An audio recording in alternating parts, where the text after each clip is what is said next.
Uma boa tarde aí a todos os meus amigos, todos que estão acompanhando aí o surgimento do canal Bárbaro Esclarecido. Agradecimento especial a todos os que viram o primeiro vídeo, comentaram, fizeram sugestões, contribuíram aí de toda forma. E hoje nós vamos abordar um assunto que é um tanto polêmico, um tanto profundo e que nós vamos ter que fazer uma viagem no tempo para abordar esse assunto com qualidade. E vamos fazer de uma forma que se aplique tanto ao contexto internacional e geral, quanto ao contexto nacional, que é o nosso mais aqui. Então nós vamos começar fazendo uma viagem ao tempo. Nós vamos ter que voltar desde a Segunda Guerra Mundial, desde os anos 30 e o desenvolvimento da máfia americana e o seu envolvimento na Itália. Nós temos que entender em primeiro lugar que grande parte da ocupação americana na Itália foi responsabilidade de um cidadão chamado Lucky Luciano. Nós temos que entender para isso qual era o contexto da época na Itália. Quando Mussolini toma o poder na Itália, em 1923, ele vai ter que se deparar com um problema muito grande. O fascismo tinha como seu ente, como seu sujeito histórico, o Estado Nacional. Mas a Itália era um Estado novo, a Itália era um Estado uma monarquia, que tinha participado recentemente da Primeira Guerra Mundial, havia um grande sentimento de injustiça cometido contra a Itália. Porém, na Sicília, na região da Sicília, havia um problema, que é que o Estado era ausente. Não havia controle estatal na Sicília, porque ali havia um duplo poder que vinha desde os tempos do Renascimento, já que a Itália, durante toda a Idade Média, a Sicília passou por diversas mãos, desde os mouros até os espanhóis, castelhanos e aragoneses, e ali havia se desenvolvido um sistema que posteriormente recebeu o nome de máfia, que era um sistema quase feudal de controle de famílias, onde cada família dominava uma certa região e tinha o poder de justiça sobre essa região. Então o Estado italiano não tinha poder efetivo sobre a Sicília. E quando Mussolini toma o poder, uma de suas prioridades é exatamente estabelecer o controle do Estado sobre a Sicília. E para isso ele declara uma verdadeira guerra contra a máfia. E a máfia americana nesse período já tinha conseguido um grande espaço nos Estados Unidos, graças à Lei Seca, que contribuiu com o surgimento de homens como o próprio Lucky Luciano em Nova York e o famosíssimo Al Capone, além de mafiosos judeus, irlandeses, etc. Vale aqui citar Bugsy Siegel e outros do tipo. A Murder Inc. Eu não quero entrar em grandes detalhes, é um vídeo mais por cima, mais para tratar sobre o problema geral, senão fica muito longo e não é a intenção. Não é a intenção do canal. Enfim, o que acontece? Quando os Estados Unidos declaram guerra contra o eixo, era necessário que houvesse base na Sicília para o estabelecimento de uma ocupação. Lucky Luciano estava preso e condenado, porém é feito um acordo. Lucky Luciano usaria os seus contatos na Sicília para estabelecer bases para apoio ao exército americano na Sicília, e com isso ele ajudaria a combater o grande inimigo que era Benito Mussolini. E com isso se estabeleceu uma certa aliança entre Lucky Luciano, da família Genovese, um dos homens mais importantes, o homem criador do sindicato das 5 famílias de Nova York. A história de Lucky Luciano é sensacional. E o exército americano passa a ter uma certa contribuição com a máfia. Na Itália se desenvolve essa relação entre as forças de ocupação e a máfia siciliana, a Cosa Nostra. Pois bem, o que vai acontecer? O que vai acontecer é que, após a Segunda Guerra Mundial, haviam grupos na Itália que tinham muita força. Grupos remanescentes de simpatizantes de Mussolini, grupos remanescentes das guerrilhas partisanas, comunistas e anarquistas, e vai se desenrolar na Itália algo chamado de Anos de Chumbo.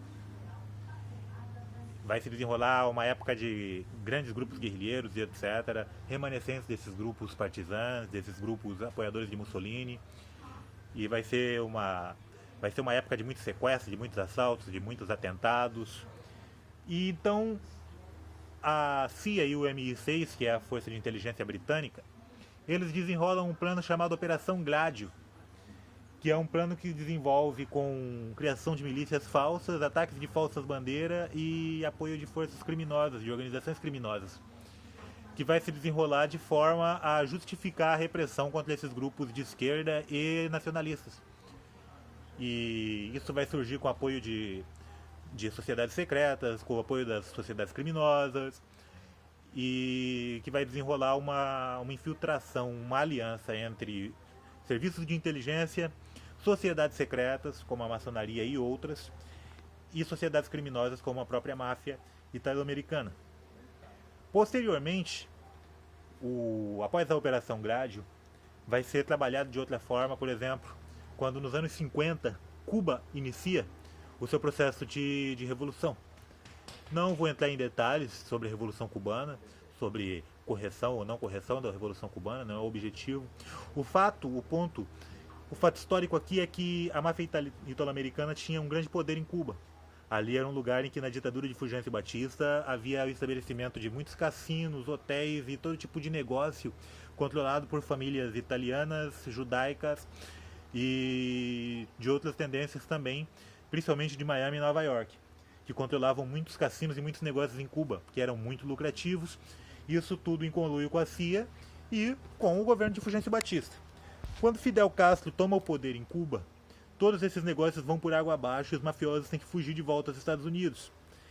E não era interessante ao governo norte-americano que Cuba se desenvolvesse dessa forma. Era visto como um mau exemplo.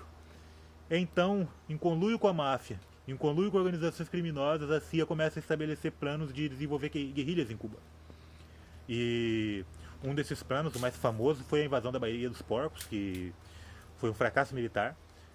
Graças tanto à inteligência cubana, com o apoio da inteligência soviética, quanto também a fatores naturais que acabaram fazendo com que a operação desse errado. E essa situação de irmandade, de amizade, de conluio da CIA com a máfia vai se desenvolver também no desmantelamento dos Panteras Negras, no qual a máfia americana, junto com o FBI, junto com gangues negras que tinham interesse no narcotráfico, vão infiltrar heroína nos guetos americanos para enfraquecer o poder dos Panteras Negras, porque era um movimento que tinha ganhado muita força e estava começando a organizar a população negra, utilizando-se da lei que permite nos Estados Unidos o surgimento de milícias armadas, e os Panteras utilizavam isso para criar grupos de autodefesa. Com o desenvolvimento disso, se gera a grande febre de heroína que vai surgir na década de 70 e 80 nos guetos, e o desmantelamento do Partido dos Panteras. Enfim, o ponto central, o ponto mais complicado que eu acho, que é o ápice do poder do crime organizado, vai se desenrolar na Romênia em 1989, na queda de Ceausescu. A queda de Ceausescu é uma coisa que vai ver o envolvimento de grupos que são muito variados. Você vai ter ali a CIA, você vai ter ali o MI6, você vai ter ali grupos como a máfia romena, gangues ciganas e vários outros grupos que vão se desenvolver ali com tráfico de armas, com guerrilhas, com atentados e com toda sorte de atos que vão transformar Bucareste em uma capital dos espiões, praticamente. Hoje Bucareste é um lugar que toda forma de inteligência e de contatos é feita em Bucareste. Isso é muito interessante, porque existe um certo ideólogo brasileiro chamado Olavo de Carvalho que tem relações muito íntimas com a Romênia. Sobre isso, eu sugiro que procurem o blog Prometeu Liberto, que é um blog dos irmãos Velasco, que trata com dados, com fontes e etc. sobre as conexões romenas de Olavo de Carvalho. É muito importante que vocês estudem sobre o Olavo de Carvalho, sobre os planos de Olavo de Carvalho, sobre a seita que ele traz. E nós vamos ver também, vamos entrar aqui sobre o que era feito na Guerra Fria do outro lado. E aqui nós vamos ter que lidar com um sujeito chamado Brezhnev. Na verdade, já vinha desde Khrushchev o envolvimento e o desenvolvimento da Pirâmide 1. E é muito interessante porque sobre a Pirâmide 1 é muito raro se encontrar material de boa qualidade. E é necessário muito tempo de pesquisa para se encontrar algo sobre a Pirâmide 1, que inclusive atuou no Brasil. A Pirâmide 1 foi provavelmente a primeira máfia sob controle total estatal que se tem notícia. Ela se desenvolve a partir da inteligência soviética, a partir da KGB, e ela vai ser uma força terceirizada da KGB para atuar em outros países. É uma máfia, é uma organização criminosa, é ligada a Voryzakon, que é os ladrões dentro da lei, que é uma organização russa que já existe há muito tempo, já existe muito antes da União Soviética. Na União Soviética vai se desenvolver com uma força a mais, que vai surgir até a tradição de eles tatuarem líderes soviéticos. Eles tatuavam no peito porque eles acreditavam que os comunistas não iam atirar em Lenin ou Stalin. E estavam certos. E sendo assim, os soldados geralmente atiravam na nuca deles. Enfim, e a Pirâmide 1 ela vai se desenvolver como um braço de contrabando de armas, treinamento de guerrilheiros e outras forças e outras coisas desse tipo, principalmente em países do terceiro mundo. Ela vai atuar no Brasil, inclusive justiçando alguns líderes do CCC, que era o Comando de Caça aos Comunistas. Inclusive Boris Kazoy, muito famoso, fez parte do CCC. E é interessante porque aqui no Brasil, na mesma época, o crime organizado tinha apoio total do governo militar. E esse apoio total pode ser visto em duas pessoas muito famosas e muito importantes, que são o Coronel Guimarães e o famosíssimo Dr. Castor de Andrade, dono de Bangu, que é a maior lenda nacional do jogo do bicho. E eles tinham total apoio das Forças Armadas na época, do governo militar, era o crime organizado da época. Muito relacionado também à pornochanchada e a outras formas de exploração.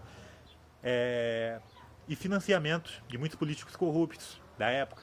Quem fala que não houve corrupção no governo militar, na verdade não entende nem o que foi o governo militar. Porque não se pode falar em um governo militar, mas em vários governos militares. Desde Castelo Branco, que era totalmente entreguista e aliado das forças da UDN, até Geisel, que era um nacionalista de muito respeito, diga-se de passagem, que defendeu em muito patrimônio nacional. E na época existiu o SNI, né? Que era o Serviço Nacional de Informação, sob o comando do Sr. Golbery. E que vai depois se desenvolver num projeto que vai criar o PT. Sim, o PT é uma criação do governo militar, com um único e exclusivo objetivo de impedir que Brizola conseguisse centralizar os nacionalistas com a reabertura e desenvolver um governo nacionalista no Brasil. Enfim, e desde essa época já existe uma aproximação entre as forças de segurança, entre o Estado brasileiro e certos grupos do crime organizado. E isso vai se desenvolver de uma forma que vai se revelar muito forte, quando surge o narcotráfico com uma grande força no Brasil. Hoje é impossível você falar em governo, tanto no exterior quanto aqui, que não tem alguma relação com o crime organizado. O próprio narcotráfico é gerido em grande parte por narcotraficantes, por chefes de cartel, que são escolhidos e apoiados pela DEA. Isso você pode ver muito simples estudando a história de homens como Pablo Escobar e El Chapo. Os narcotraficantes que desafiam a DEA, que tentam se opor à DEA, muitas vezes acabam em prisões americanas, extraditados, tanto da Colômbia quanto do México. O próprio El Chapo foi extraditado depois que ele começou a se opor a trabalhar para a DEA e quis se expandir de forma que não era do agrado da DEA. Começou a acreditar demais no próprio poder, digamos assim. E sendo assim, é necessário dessa forma que se entenda que o crime organizado, sociedades secretas e toda sorte de forças do Estado estão amplamente relacionadas. Ao que chegamos na Ucrânia na última década. Quando se desenrolou o Maidan. E como se desenrolou o Maidan? O Maidan ele vai se desenrolar a partir de pressão externa pela rompimento da Ucrânia com a Rússia. O governo russo começou uma política nacionalista de desenvolvimento da Rússia voltada ao mercado interno, com Vladimir Putin, e isso começou a desagradar em extremo o governo americano, principalmente o Deep State americano, que era alinhado ao governo federal naquela época, que era alinhado a Barack Obama. E com isso vai começar a surgir uma grande pressão sobre a Rússia.